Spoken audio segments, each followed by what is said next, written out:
Yun na mga idol, gawa tayo ng tutorial kung paano i-wiring tong volt and meter na to kasama na itong step down module. Let's go! Bago tayo mag-start, close up ko muna itong gawa na.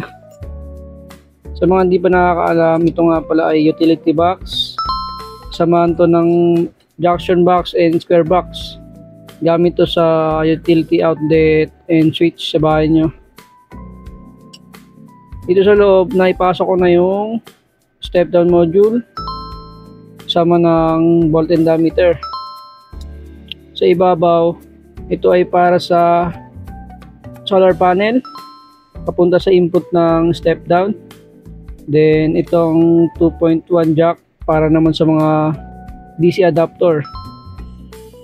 Nakakonect lang rin yan sila dyan dalawa, parallel lang para sa mga 2.1 mm na adapter.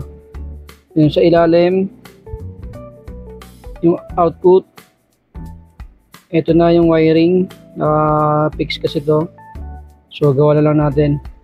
Then sa ilalim naman, ito pang solar output rin sana, kaya may quick connector siya dito. Then ito sa baba, alligator clip para sa mga low ampere na load.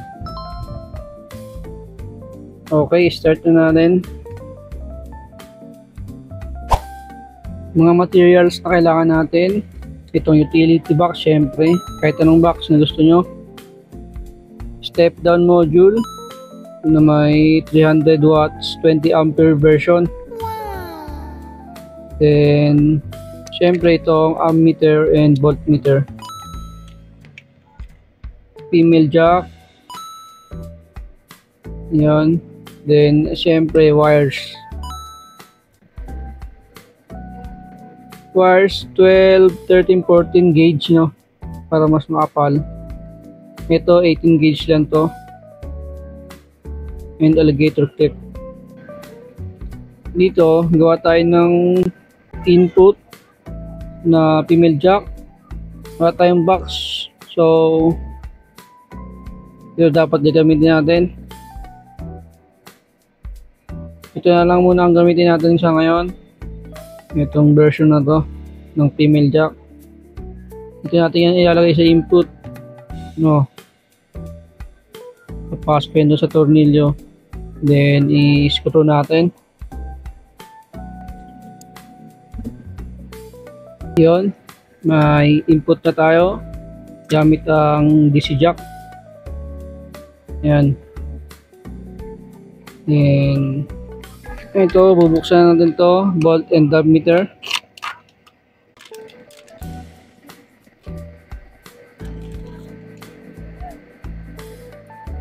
Itong version ng volt and ammeter na to ay rated 100 volts lang na may max current na 10 ampere. Okay.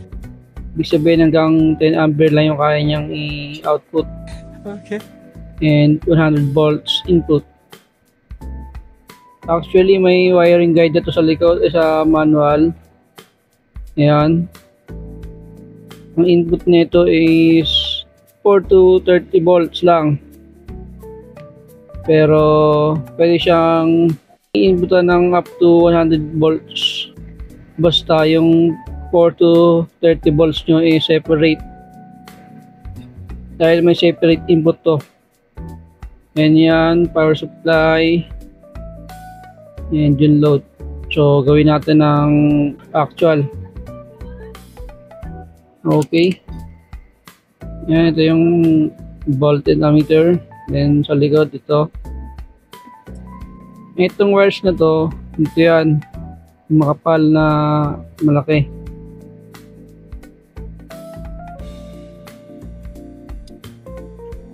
Itong dalawang wires na to is input to ng negative. Hindi to positive ba, yung pula na to negative to. Dito nyo papadaanin yung negative ng inyong supply. Then dito dadaan yung output ng negative ng inyong supply, itong pulang makapal na to. Dito naman sa tatlo na to, yung yellow, black, red. Dito yan.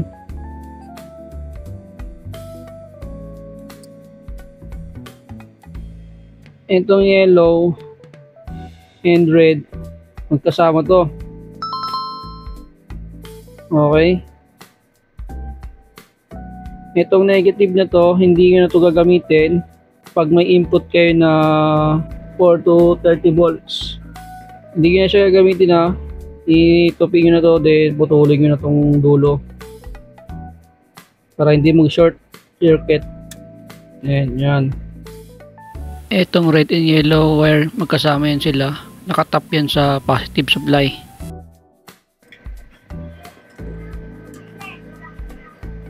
Tuloy natin. So, shoutout kay Center para sa fire stripper na to. Okay, abangan natin natin.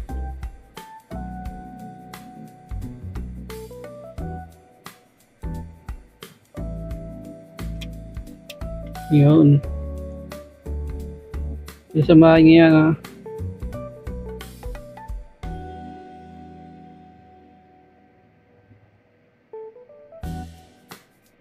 Magamit nyo lang tong black and red or positive and negative wire pag meron kayong up to 100 volts input. Dito yung ilalagay yung separate 4 to 30 volts yun na supply, ha. Itong black and red wire. Then itong yellow, dito dadaan to sa positive ng inyong input. Yan, yan, magkasama yun sila. Okay. Yan na natin. Start. Putulin din natin pala to. Shout out kay Center. Yan. Yan.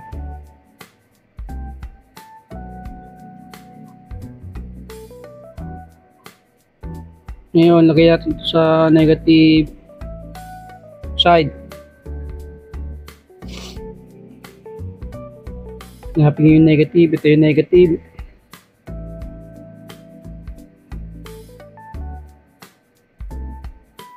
Negative output ng inyong supply. So, ito yung magiging supply natin, yung back converter. Ito ang negative output, ha. Dito positive. Yung red na to. Malito kayo. Then, itong red and yellow line is dito sa positive side. Kanan. Yan, may symbol dyan. Huwag kayong malilito. Then, ito, positive. Direct na rin pala ito dapat dito sa itong positive na output. Direct yan dito sa inyong supply. Positive output. Hindi ko na isabay. Click natin. Yan. Yun. Ito na yung positive output natin. Itong alligator clip. Then yung negative naman, dito natin idudugtong sa makapal na red. Tap nyo lang yan. No? Yung dalawa. Diyan natin yan, tap nyo lang yan. Para mas safe, lagyan natin ng tap nyo lang yan, negative side, takpan na natin. Yan, meron na tayong output, negative and positive. Pwede natin to inputan ng DC adapter. Dito nga pala sa back converter, ito yung voltage, yung current nasa taas, no? Voltage and current. Okay? Ayan, ganoon lang kasimple. Wow! Ganoon lang kadali wiring, no? Pwede natin ito inputan ng kahit anong adapter na 3 to 40 volts. So gamit tayo dito ng ano, yan, 24 volts 5 ampere na input DC jack. Input lang natin dito, positive, negative, yun. Okay, ilaw na. Kaya ba, kabilang natin itong iba dito. Ayun o, may 14 volts tayo. Kita nyo ba? Yan, may 14 volts tayo. Tester natin to. Baka dumikit sa metal. 14 volts. Tester natin. Yun. Gilid na natin yan. And positive and negative. Ayun, 14 volts. Okay, pwede na tayo mag-charge dito ng LiPo4, pero pakita ko paano siya ina-adjust. Ito, voltage.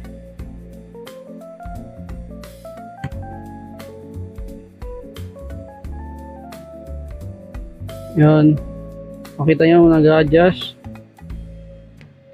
from 14 volts, 15 volts, 16, yan. Pero set natin siya sa LiPo4 12 volts. 14 point volts lang gagamitin ko dito dahil wala naman tong cut off.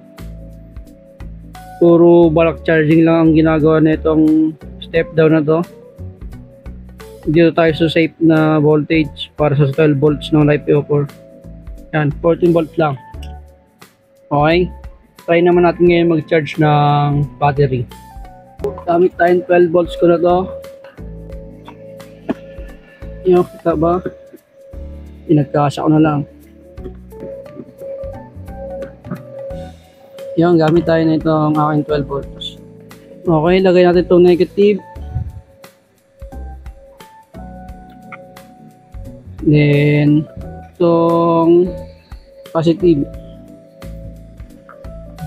Ayun, may nakakuha tayong 7.19 ampere. Okay, ang gamit nating input dito ay 24 volts 5 ampere. No, tingnan natin kung much accurate siya. Okay, mas mataas yung voltmeter na to. Abot lang tayo ng 6.88 ampere sa clamp meter. Pero sa ano natin is 7.16 ampere. Pero okay lang yan, at least may monitoring tayo. Yun, working na yung ating volt and meter. Ngayon lang at simple. You know, sa mga gusto pala maglagay ng pan dyan ng 12 volts na pan, ito yung kanyang sukat, yung pwedeng pinakamalapit na size ng pan na kailangan na gusto nyo. Yan, nasa 51 or 50 yung kanyang pan na pwede nyong ilagay. Then dito naman sa baba is 42.7. So kayo bahala kung anong size ng pan ang gusto nyo, kung gusto yung kabitan ng pan. Okay, sa blocking diode naman hindi na ako naglagay kasi hindi ko naman talaga to gagamitin sa pang charge sa ano, solar, dahil pang madali ang charging ko lang to sa mga battery. So kailangan nyo pa din maglagay ng anti-backflow o blocking diode para hindi pumalok yung voltage dito. Nasa inyo yan. Okay, tapos na tayo dito mga idol. Yun lang mga idol, salamat.